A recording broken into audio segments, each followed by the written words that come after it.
right, everybody, well, hold on to your butts. Here we go. As promised, the K20 is going into the Fiero. Stay tuned. Or, what's the right thing I should say? Here goes nothing. Let's get this done. Just do it. Let's get busy up in her. Now, how about I just get to work and you watch? Yeah.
All right, it's in the car.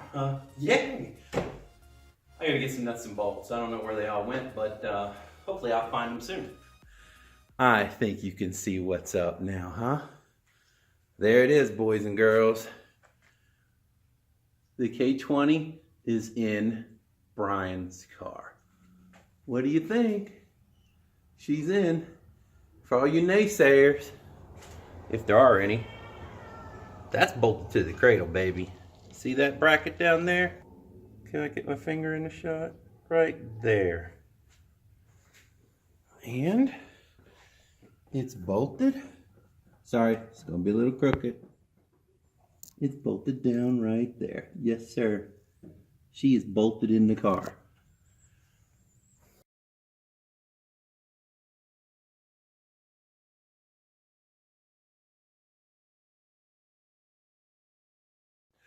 All right, well, I guess you've been following along. We're now in episode 8 of the Honda K20 swap into my 1987 Pontiac Fiero GT. Today was a pretty good success. I've learned that I've lost a lot more than I thought in the move here. I've lost the cradle bolts, funny enough, so yeah, there's that. So I got to pick up some 88 cradle bolts, obviously 88 cradle. So yeah, well, engines in the car, didn't take long at all, didn't fight me, well, with the exception of the cradle bolts, didn't fight me at all, but you probably don't want to hear me jibber jabber, you want to see what I've done. All right, sorry, mom's calling. So anyway, yeah, not a whole lot of trouble getting this done. Oh boy, I look great today, don't I? So yeah, you don't want to see me, you want to see this. There she is. It's got it in the car, gets come out pretty good. Next I'll start on the upper head side mount, the one that goes there. Let me turn this camera around because you can't see and I can't see, so nobody can see. All right, so next on the agenda, as you can see these bolts here, we got to build the head side mount. Gonna have to get a little creative. Might have to go somewhere off of this frame just because of the battery tray placement. On my 88, this is all removed because I have the battery located up front. We'll see what Brian wants to do on that. But yeah, these are the 3 bolts that hold the head mount bracket on. A lot of people that do the K-swaps use the, I believe it's the CRV mount. So, yep, I'm probably just going to end up mounting it lower and getting the bushing, I can't speak today, probably going to get the mount located a little bit lower. So that would probably necessitate a custom bracket. So, yep, I got to work on that one, unless we're going to relocate the battery, which I really don't want to do because it's just a lot more work, but it would look a lot better. Next up is we're going to start making the mount here. And looking at how high that mounting pad is, because I want to attach it to the, I want the mount to attach somewhere right here. Basically that whole tower is going to have to be cut off of that bracket. Let me take these off and I'll show you exactly what I mean. Time lapse of getting these off.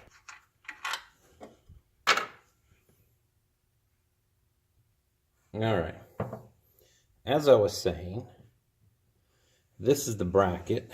As you can see, it sets way higher than where I want to do this down there. You can't really see crap. So I would basically have to take this whole tower part off, and then just have to put this piece lower down there, which would bring this mount somewhere like this, and then just make a bracket somewhere like that. Then make a bracket come off that frame rail, which would be super easy to do. Like, really easy to do. Heck yeah. I like that one. That one's going to be fairly easy, I think. I'm just going to play around with it. Now over here, I also have this.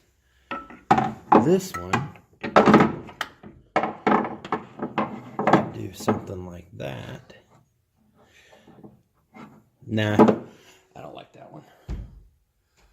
All right, well, I've got a bunch of different mounts up there to play around with. We'll see what I can come up with. But yep, that's where we're at right now. But the engine is in the car.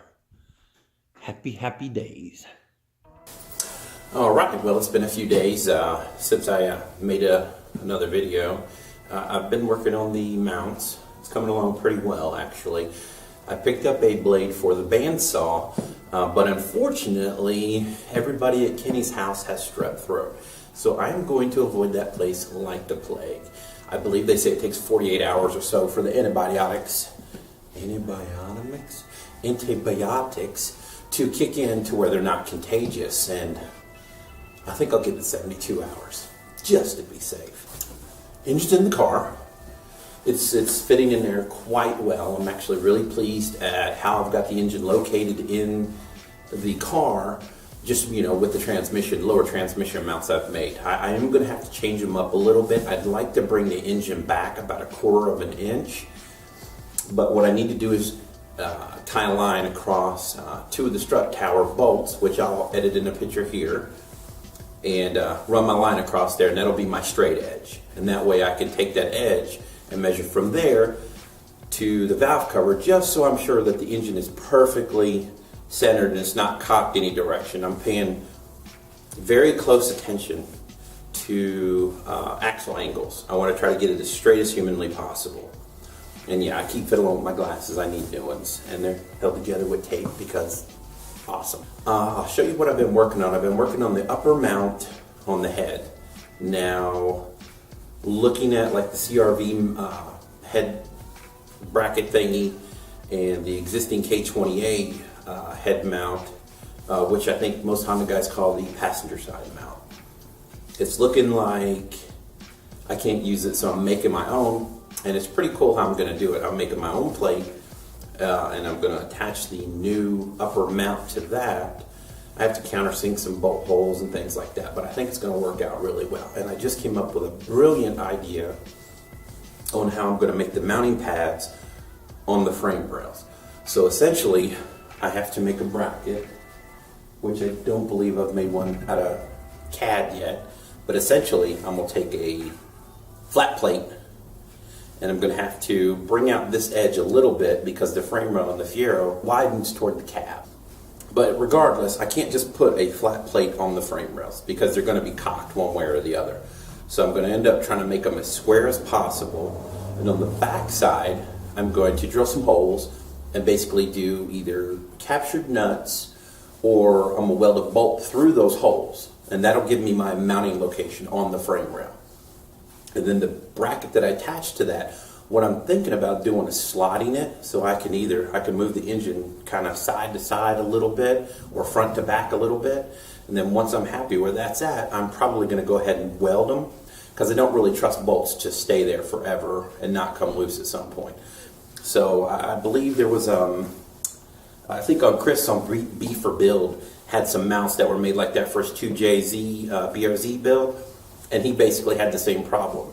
He bolted the adjustable mounts in location, but he didn't weld them and they came loose. So watching his mistake, I'm going to get it to where I want it, and then I'm going to weld mine to the frame rail. And then boom, I got the adjustability of putting it exactly where I want without the possibility of it coming loose and damaging something.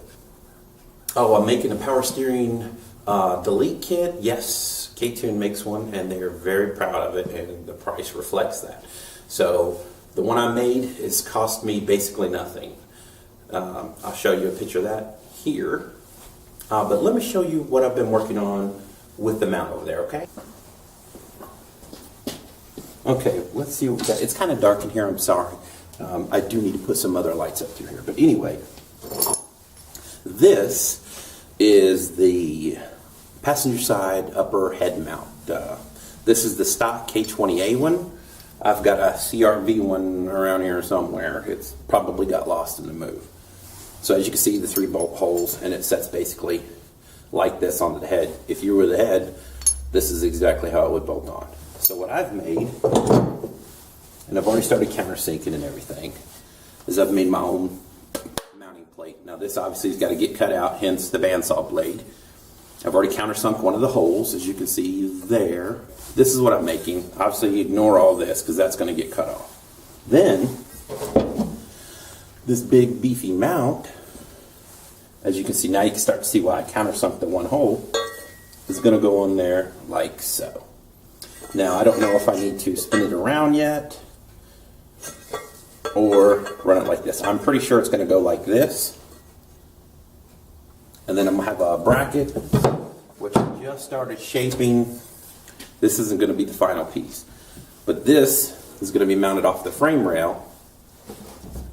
So this will come and basically slide right on. Now the adjustability, what I may do is slot here side to side. That way I can kick the engine forward or back a little bit. But also I might open these holes up a little bit, and that'll give me some adjustment up and down. I'm not quite sure. Those are pretty damn big bolt holes, and these are not. So that might give me a little bit of movement, but not a lot. I'm more concerned about front to back, to be honest with you. So this is going to go here. This plate will go here, and that's basically our setup. I'm going to go get some thin sheet metal to do a test concept, and if I can get everything where I want it, because that way I can bolt it down. But if it's thin sheet metal, it's easy to work with, but it should just be strong enough just to kind of hold this. This has got to be 2-3 pounds. So if it can hold this in place, I can get all my measurements and yay, everything's good. And then I just have to remember to add, to compensate, I should say, for the thickness of this 1/4-inch plate. So let me show you over at the car. Alright, this is the transmission side mount. What I'm going to do, it's feeling strong, I'm going to put that on. Alright, this is the infamous transmission tower mount. So what I'm going to do with the bandsaw, or I might have to do it with the old-fashioned cutoff wheel, is I'm basically going to slice this off, and slice this off at the weld. So basically all I really want is this bottom plate. Then I'm going to take a slice off of here, and I'm going to weld in captured nuts on this back side. And then this little piece will end up resting down here on this bottom plate. I can mount this, again, forward or back to where I get it just right in the car, tack it in place, Bob's your uncle, it's done. That's my evil plan. I don't know how this is going to pan out as I progress in the build. But I did get the engine in the car, as you've already seen. It just isn't completely bolted down. Alright, as you can see, the engine is in the car. Yes. I'm having some audio sync issues when I use my S8 Plus. It seems to be fine when I upload it to my computer, but there's some kind of issue from when I upload it into Hit Film Express, which I use to do my editing. For some reason it does some weird audio sync. I don't know if it's because I'm filming at 60 FPS at 2K. So what I've done is I've switched it to 1080p at 30 FPS, which is what HitFilm basic settings are, default settings are. So we'll see if that works this time. But anyway, yeah, Ninja's in the car. It took me about 10-15 minutes to do it. I am playing around with making another mount, which you can see here. I think I'm going to attach this down by where the original AC compressor was, and that'll give me a fourth mounting point. Again, it'll just kind of help keep the engine from trying to rock over, because honestly, I probably could come up with a way to do a dog bone, but I think lower mounts would make the swap look cleaner. I think that's the way I'm going to go with it, because the upper head mount, if I get it up high enough, will kind of act like a dog bone anyway, especially if I have this mount down on the frame rail and just basically bracket up to an existing bolt hole in the engine block. So I am going to work on this and see what I can come up with. Power steering delete. Made this myself. Took about 30 minutes. Stuff I had laying around. This pulley was left over from the K20 where somebody tried to make this, but it was all crooked, as you've seen in previous episodes. So yeah, belt sander to the rescue, flattened it out, made it square, cut the old one off. I mean, it was booger welded like you wouldn't believe. Now it's nice and square, rolls freely, winning. All right, here we go. So yeah, these are the bolt holes that my new mounting plate's going to attach to. And you remember how I was talking about the frame rail? Well, right there you can see the frame rail. Yeah, so it widens as it goes toward the cab of the car.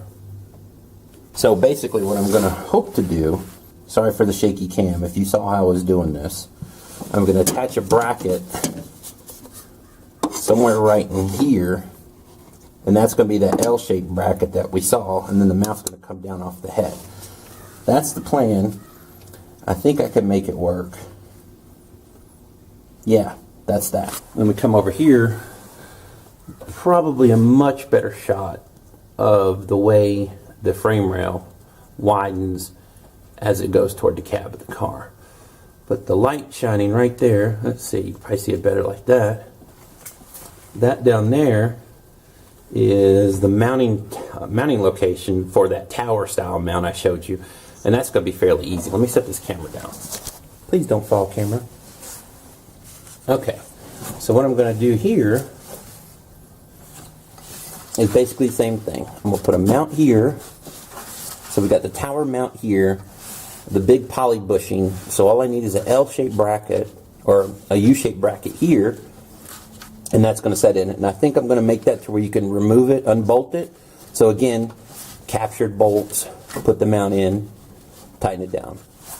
And I think that way it can be removable. It shouldn't have to, because this mount's going to be to where you can unbolt it and pull the big bolt out of it. I'll show you once I get it all to make a little more sense. But I'm just trying to think of the easiest way that I don't have to fight with the mounts when I want to remove and install the engine into position. Again, I'm sorry I didn't get as far into the series, or I didn't progress as far as I wanted to in this episode. So stay tuned for episode 9, where she'll definitely be hard mounted, and I'll be starting on the coolant crossover pipes for the heater and for the main engine cooling. So yeah, we'll see you then. Thanks for watching. Oh yeah, one last thing before I go. I had something happen that I would have never believed in a million years would actually happen to me. But turns out somebody was trying to imply or insinuate that they were actually building the Blur. And I find that laughable and quite frankly sad. So you know who you are. And yeah, don't try to take credit for somebody else's work. The Fiero people are a very tight-knit group, and everybody knows the Blur. So I don't know why you thought you would do that or what your logic was, but don't waste my time and don't take credit for other people's work, all right? Thank you.